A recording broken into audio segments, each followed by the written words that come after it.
Why did this just happen? Is my internet going to crap out on me here?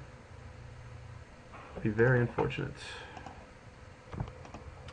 So that was unfortunate. Internet appears to be fine. I hope I did not miss the first pick of Pack 2. Yeah, I know that you think that. If I missed the first pick of Pack 2, crap. It's going to take this brigade. Missing the last couple picks of the last pack is not so bad. We got to turn the tide. We got a Phyresis. I can't imagine that was super relevant. I'm going to have to go back and see exactly what it was I missed. In that other pack, I saw Culling Days, and I saw Missouri's Brigade, and I took the one I thought would be more relevant. So hopefully that doesn't keep happening. The internet doing fine. Oh, you can't really see it, I guess. Perilous Mirror appears to be the pick here. This is another thing to keep in mind. Not going to hack it, though. You seem fine. You are... Oh, I have a Shriek Horn, too. Should have taken that infuser. Perilous Mirror is the man for me. So yeah, we see some more green. We have a pretty... I mean, he's pretty powerful in the right kind of deck. White-green, a little awkward, but not brutally so. Still haven't seen a compelling reason to be in blue. You know, Serum Raker, obviously good. Steel Sabotage, obviously good. But everything else, happy without blue mana. Here, we're looking at Tumble Magnet, and we're taking Tumble Magnet. A moment's consideration for both Nurok and Replica and Molder Beast, I guess. But Tumble Magnet, going to be good in whatever deck we draft, and, you know, with Dispense, Surtark, Replica, Pinions, Cur, Beast, that's 6. So we may not table anything out of this pack that'll let us know for sure. But if we get like the Replica or the Surtark, or if the Beast is still here, we'll have a somewhat better idea of which color we should land in. I don't think that Dispense is going to table. We have a Choking Fumes anyway. And there's a Glimmerpoint Stag. Still, you know, no need to commit to any color that we don't have to. I'm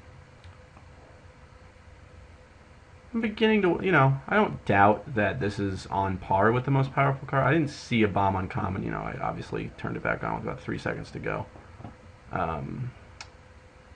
So from this pack, you know, the Invisimancer versus the Forger are what could table. Maybe the Archers instead of the Forger. You know, I don't think the Spellbomb or the Trigon is still going to be there, but if the Trigon's still there, we'll have a pretty good idea that we should, well, not be in blue, but we'll just be happy that's a good card, especially in a sort of Metalcrafty based, slower white deck, which is what we look like we are leaning towards. So here is where we are probably going to make a more committal pick, because the difference between something like Sky Eel School and something like Auriok Replica is pretty vast. I don't think I even needed to say that. I think that the clear pick here is just a Sky Eel School. You know, Untamed Might, again, we're passing lots of Infect tricks and lots of Infect guys, but we are not going to pass on a Sky Eel School this late with a Serum Raker and a Steel Sabotage. So probably we are now white-blue, which is just where I like to be. We have some tricks, we are up in the dude count by quite a bit, and we're pretty happy.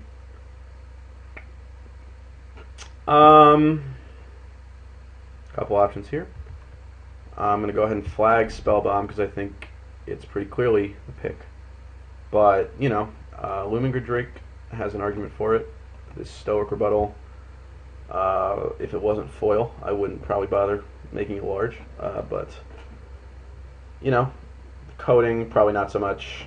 We could pick up a couple revokes, and maybe we would wish that that was true. You know, the coding has vague synergy with Steel Sabotage, but I think Origin Spellbomb is totally fine here, and is one of those, you know, creatures that is not a creature. Go ahead and hide Oh no, I hit show all. That happens sometimes. So Shriekhorn again. I think we're going to take the Shikari here. We have a couple living weapons. We have, you know, the ability to be aggro. It's interesting though. We are at. Did I just hide a creature that I actually want to be playing? Because I felt like I had more than that before. Yeah, I don't know. Maybe the rebuttal's the right pick here. I'm going to take the Shikari, but I'm not certain about it. And then we got another rebuttal in case we really want it. Alright, I hit the brigade, obviously. Now there was something else missing. I had like the stag by accident? I don't know. No, I took the Shikari, so that's, yeah. Anyway, the math tripping me up. That is going to be a theme. I'm going to take the rebuttal here. I don't think the Inexorable Tide is going to do anything in our deck. Oriok Replica is pretty subpar. I'd rather have rebuttal. I don't want to pass rebuttal that late anyway. I am fine with Galmus Warden. This is a card I liked a lot before I tried to fit it into a deck, and every time I did, it didn't seem to do much. So, not a lot of the creatures in this set don't have, you know, comparable power and toughness, and the ones that do are normally things you're not going to want to run a ton of anyway. So, you know, occasionally you'll be able to kill a Tangle Angler with it, and at the worst it cycles, but that's fine. Here's a Surtark. I would rather have that than a Steady Progress, even with Tumble Magnet. Even with Choking Fumes. 1, 2, 3, 4, 5, 6 artifacts. So we're not metal crafting most likely, but I don't think we're going to want to draw a card and proliferate any more often. Surtark number 2 versus Razorfield Thresher. I can actually envision a scenario where we're going to run that Thresher more easily than I can imagine a situation where we're going to run that Surtark. So, you know, he's no Hexy, but he's something. Take the Archers here. Got a lot of flyers. Gear Grabber. There's a card that you never feel like should go this late, but seems to. You know, he's not the ideal 6-drop for most aggressive red decks, or even controlling red decks, but he's got some cool interactions. So I feel okay right now. I feel like this pack has more cards in it that I want to take than I will be able to, which is 2, obviously, but there are 4 pretty strong picks for this deck in Perilous Mirror, Arrest, Contagion Clasp, Riddlesmith, and even like Mirror Propagator could be worse, but I think the way the deck is looking, we're going to want to take the Contagion Clasp. But God, the rest is really good.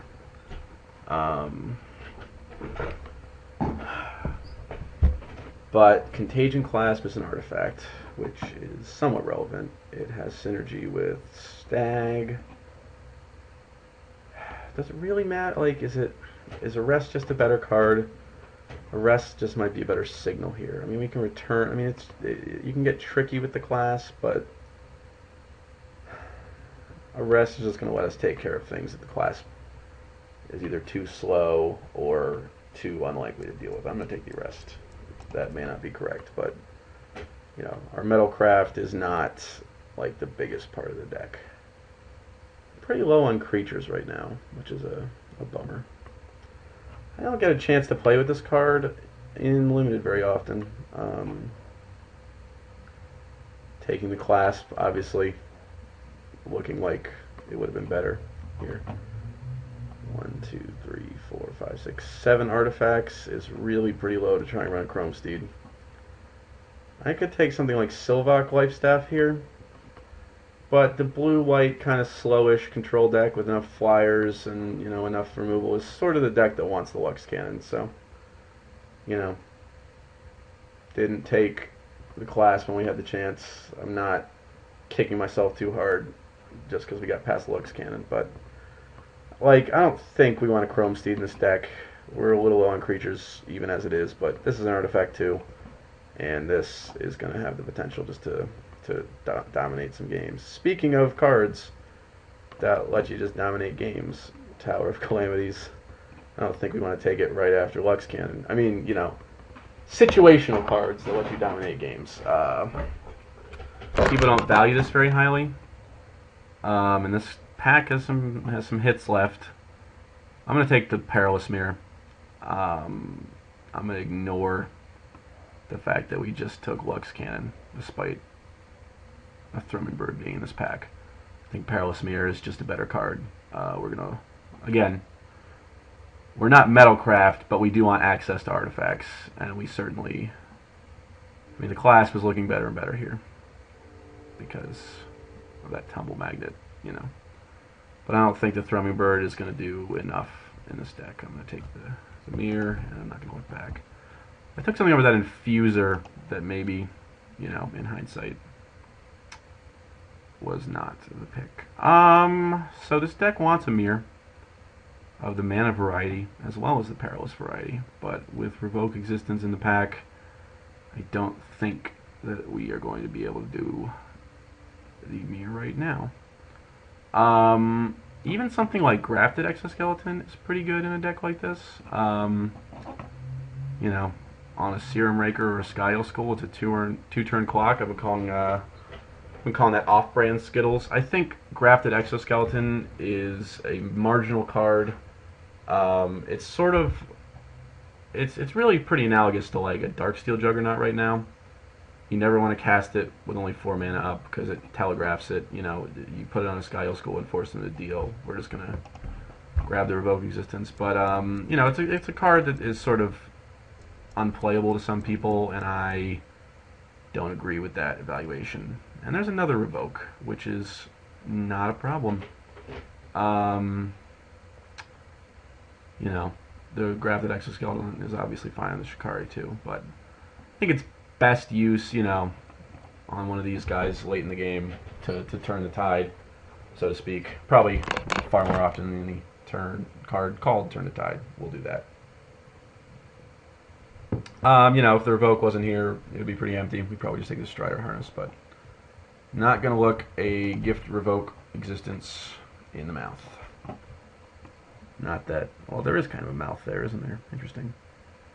Hadn't really thought about what that might be getting revoked. Anyway, and another Arrest. So here is where we're starting to get a little removal heavy, which is, you know, maybe sounds kind of silly.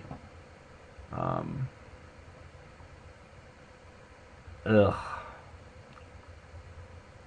mean, we've got 11 creatures, which is 12 with the Flare Husk, 13 with the Strandwalker, and kind of 14 with the White Sun's Zenith.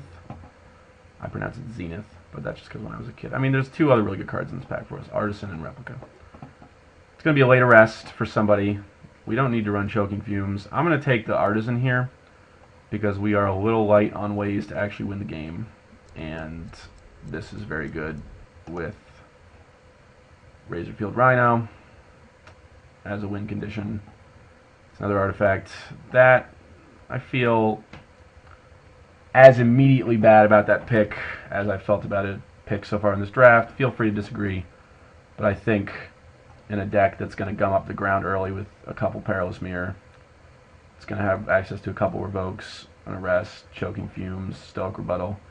You know, we're starting to get to like a critical mass of removal to where we don't mind taking a very solid late game card over an Arrest. I'm going to take the Acolyte here. Not much else to say. Better than Silcaw.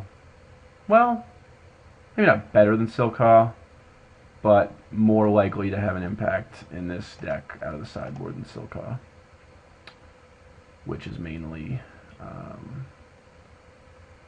fodder for the Infect decks. I'm going to take the Bleak Coven Vampires here. I don't find myself boarding in Soul Parry often enough against Infect, and then even when I do, I think it's harder in this set to blow people out with it because the Infect guys have bigger butts now, and I don't want to face down a Bleak Coven Vampires.